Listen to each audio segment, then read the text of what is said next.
It was another cloudy night in Doyle, Massachusetts. The thick black sheets seemed to blot out the entire sky, leaving a malevolent aura in the air. The surrounding city streets were still damp from the recent rainstorm. The walk back home from work seemed to stretch an eternity in the gloomy weather. The weather and added stress of forgetting my keys at home left me in a dark mood. I hoped that one of my roommates was home to buzz me in. Otherwise, I'd be sitting on the cold concrete staircase until I had the chance to tailgate someone else into the apartment building. I shivered as I zipped up my North Face jacket and braced myself for the dismal walk home. Hey, you got some change? I looked down to see a homeless guy sitting against a nearby building holding a small cup. I could smell his musk from several feet away. Yeah, let me check. I pulled out a $10 bill from my jacket and placed it in the cup, silently praising my own generosity. He stared at the bill for a second in the cup, long enough to see the amount, and then peered back up at me with an annoyed expression, as if I was wasting his time. "You're welcome, asshole," I thought to myself as I continued on my walk. I tried to quell my rising anger, reminding myself of how that interaction likely had a lot more to do with him than me. I continued my walk for several minutes, so preoccupied thinking about the ungrateful beggar that I barely noticed the reflection of a hooded figure on the corner of a nearby window. I instinctively turned around to see the black shape walking a safe distance behind me. It was still too dark to see his face, but I could see his outfit: black joggers and a gray hoodie. I turned around and picked up my pace. To my relief, he began to cross the street and took a right out of view. I started a podcast on my headphones and continued several blocks down the street. True crime podcasts are a dangerous idea while walking home at night, I chuckled to myself. I shivered at the thought of being one of the characters in tonight's episode.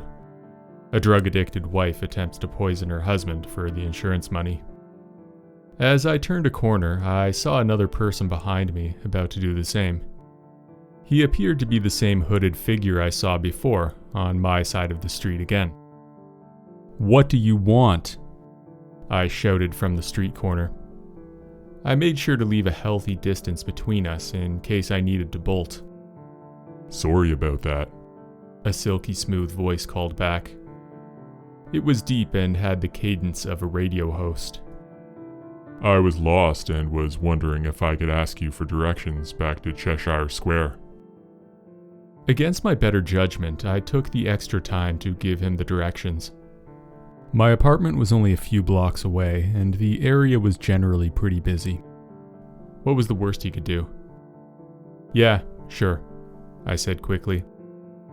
I was trying to be nice, but I did find the man's voice unsettling and wanted to get moving soon. "Turn around and go back the way you came. Take a left at the path that cuts through the garden, then take another left on..." I realized that the path would take him right back to the street he diverted to when I noticed him. At that moment, a tall cloaked man ran out of a nearby alley and lunged at me with something metallic. I wasn't able to make out his features too well, but noticed he was wearing a plain white mask and had long spindly fingers. Time seemed to slow down as I dodged him to the right, narrowly avoiding getting stabbed in the arm. I was able to see what he was trying to hit me with: a needle. Adrenaline instantly flooded my body, and I ran. I could hear the two chase me in close pursuit. I have always been a strong runner and only needed to get a few blocks in order to make it to my apartment. The fear of not knowing the needle's contents pushed me to an even faster pace. The ground was slippery and I could tell my assailants were having trouble catching up with me. I gave every last ounce of strength to increase the gap as I sprinted back to my building. Once I made it, I planned to buzz every door and get the attention of the whole apartment building.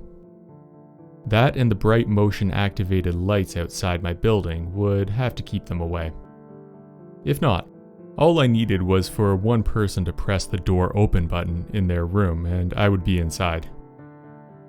Several seconds passed as the men chased me down the street. I could see the outline of my building getting closer as the sounds of their footsteps grew more distant. I flew towards the front of the building and immediately ran my fingers down every button to buzz the 20+ rooms in the building, making sure to press my own room's button several extra times. I turned around and saw the outline of just the masked man behind my apartment's floodlights. He wasn't moving any closer. The absence of his accomplice had me even more on edge. My eyes darted around the perimeter, searching for his presence. "Get out of here!" I screamed. "My roommates will be down here any second." Without turning away from him, I checked the door one more time. Still closed. He produced and unfolded a small rifle from his cloak. I could barely make out the unusual shape of the gun. It had an abnormally wide barrel. I heard 3 pulses of gas emit from the gun and saw 3 tiny metal needles zip through the air towards me.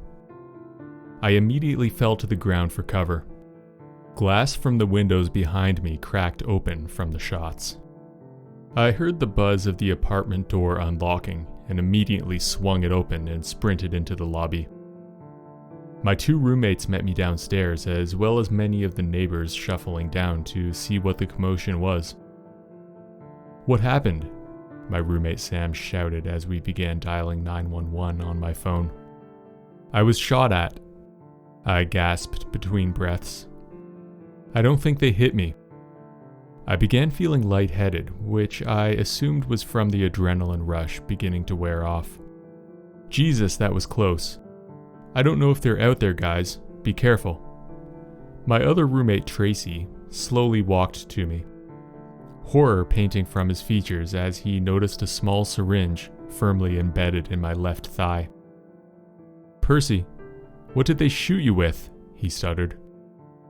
As I peered down at the needle, I was instantly hit by a tidal wave of what I can only describe as peace.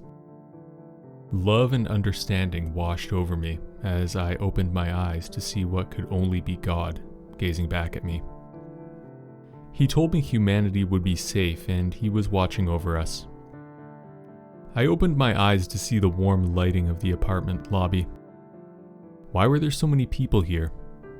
I recognized Sam and Tracy, but who was everyone else? I wasn't sure, but somehow I knew they all felt immense love and compassion for me. I felt the exact same bond with each and every one of them as well. I closed my eyes, almost able to visualize the bright orange glow emanating from the room. Other colors began to join in as well. Red and blue lights were added to the orange, creating a dazzling light show. As I drifted off into peaceful slumber, I faintly heard a voice speak into the radio. 10:52. Possible drug overdose. It's been some time since this incident. I learned through the nurses that I was injected with a shot of pure heroin. After the hospital ran a battery of tests to ensure that there were no infections, I was sent home with not much more than sad smiles and the medical staff's condolences. Despite the best efforts of the many witnesses and the city's police, no one was able to find the masked man or his accomplice. I wasn't able to get a good enough description, so my accounts weren't of much help either. I quickly began to learn how difficult it was to find a first-time offender with no discernible motive or relationship to the victim. It was simply ruled a random act of violence from someone who was soon dubbed by locals as the Needle Man after news of the incident got around. The Needle Man visited my apartment again a few weeks after this incident. I heard a quiet tap on my window at 2 or 3 in the morning.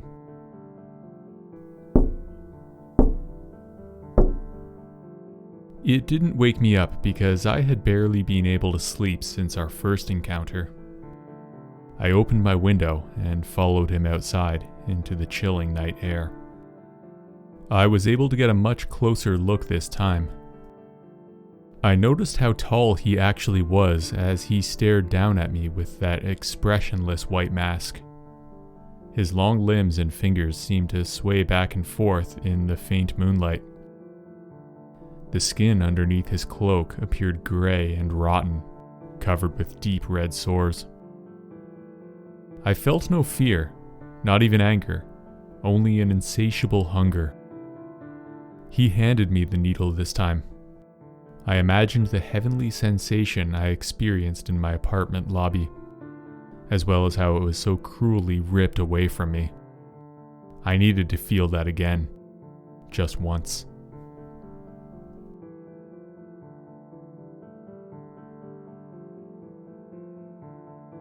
Hey everybody.